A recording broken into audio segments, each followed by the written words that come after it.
Hi hello welcome to my channel Anusha Naresh. Today special వచ్చేసి tomato rice. దానికి కావాల్సిన items 2 టమాటాలు, 2 పచ్చిమిర్చి, అలాగే 2 ఆనియన్స్ని అయితే ముందుగానే కట్ చేసి పెట్టుకున్నాను. అలాగే టమాటోని అయితే గ్రైండ్ చేసి పెట్టుకోవాలి.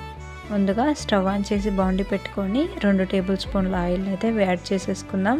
అలాగే ఆనియన్స్ని కూడా యాడ్ చేసేసుకొని బాగా ఆయిల్లో అయితే వేయించేసేసుకోండి. అలాగే అల్లం వెల్లుల్లి పేస్ట్ని కూడా యాడ్ చేసేసుకోండి. పెట్టుకున్న టమాటో ప్యూరీని కూడా యాడ్ చేసేసుకొని బాగా టమాటో ప్యూరీ అనేది పచ్చివాసన పోయేంత వరకు ఉడికించుకొని ఆ తర్వాత గరం మసాలా, ధనియాల పౌడర్, సాల్ట్ని కూడా యాడ్ చేసేసుకోండి. రైస్ అయితే తీసుకున్నాను కాబట్టి 4 గ్లాసుల వాటర్ని అయితే యాడ్ చేసేసుకోండి. వాటర్ అనేది మరిగిన తర్వాత రైస్ని యాడ్ చేసుకొని సర్వ్ చేసేసుకొని ఆనియన్స్, టమాటో ముక్కలు అలాగే పైనుంచి కొత్తిమీర వేసేసుకుంటే ఎంతో